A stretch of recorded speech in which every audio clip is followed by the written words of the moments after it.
Assalamualaikum warahmatullahi wabarakatuh. Perkenalkan, nama saya Nur Cahya. Baik, di sini saya akan menjelaskan UTS tentang flowchart, yaitu kasus 1, siklus pendapatan PT Zahirah Net. Nah, di sini ada pelanggan. Bagian penjualan menerima order dari pelanggan. Kemudian bagian penjualan mengecek catatan transaksi pelanggan. Nah, di sini dicek dulu. Jika tidak ada hutang, maka pesanan pelanggan akan dimasukkan proses selanjutnya.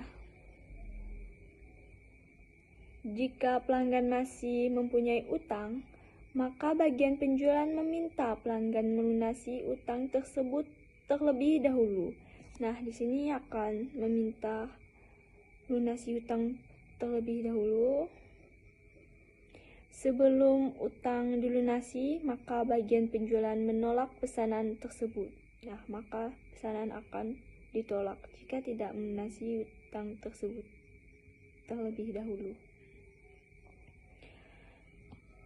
Lalu jika tidak ada catatan utang, maka bagian penjualan membuat dokumen order pekerjaan dengan 2 tembusan. Nah, di sini akan membuat dokumen dengan 2 tembusan, yaitu 1 lembah untuk pelanggan dan 1 lembah untuk bagian pekerja lapangan, dan lembah asli disimpan dalam arsip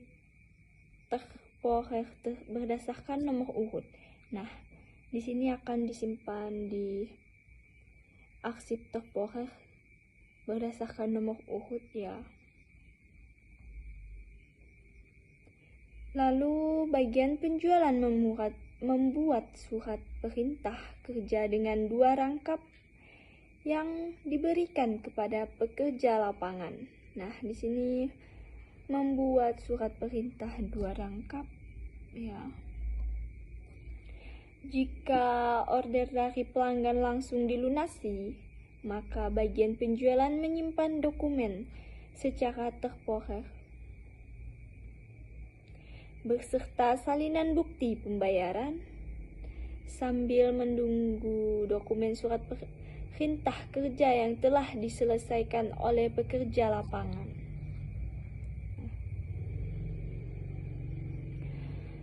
Lalu jika pembayaran order pelanggan menunggu penyelesaian pekerja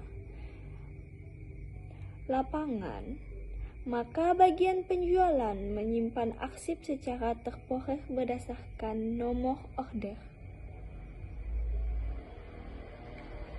Setelah pekerja lapangan menyelesaikan tugasnya, dokumen perintah kerja kembali ke bagian penjualan, yang kemudian dicap selesai oleh bagian penjualan.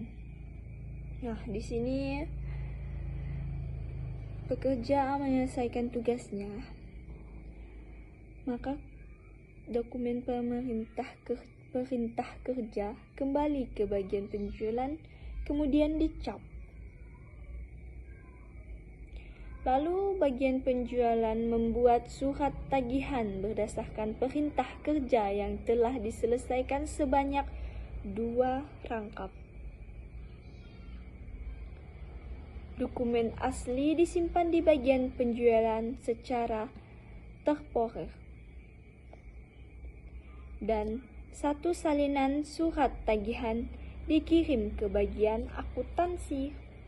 Nah, dikirim ke bagian akuntansi ya surat tagihan, dan 1 salinan surat tagihan dikirim ke bagian akuntansi.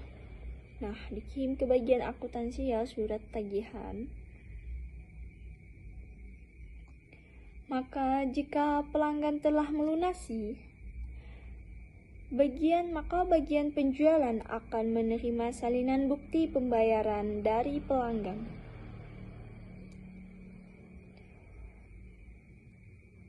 Kemudian, bagian penjualan menyimpan secara bersamaan dalam arsip permanen dokumen berikut: surat perintah kerja yang telah dicap selesai, order pekerjaan, bukti pembayaran, dan surat tagihan jika pelanggan membayar secara kredit. Dan membuat dokumen penyelesaian pekerjaan berdasarkan dokumen tersebut sebanyak 1 rangkap. 1 salinan dikirim ke bagian akuntansi, dan sementara dokumen asli disimpan permanen berdasarkan nomor urut. Nah, di sini berdasarkan bagian akuntansi, sementara dokumennya disimpan permanen berdasarkan nomor urut ya. Baik, selanjutnya yaitu kasus 3, siklus pengeluaran PT Zahiran Net, di mana ada bagian gudang di sini. Bagian gudang akan memeriksa persediaan dan perlengkapan di gudang. Kemudian bagian gudang akan membuat surat permintaan belanja barang dengan 1 rangkap. Dokumen asli disimpan di bagian gudang secara terporer berdasarkan nomor surat. Sementara 1 salinan dikirim ke bagian akuntansi. Nah, bagian keuangan membuat surat permintaan barang yang kemudian dikirim ke pemasok.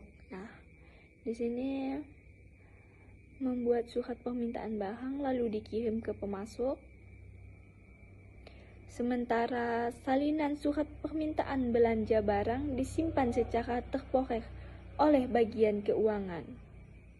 Nah, sementara surat salinan permintaan belanja disimpan secara terporer.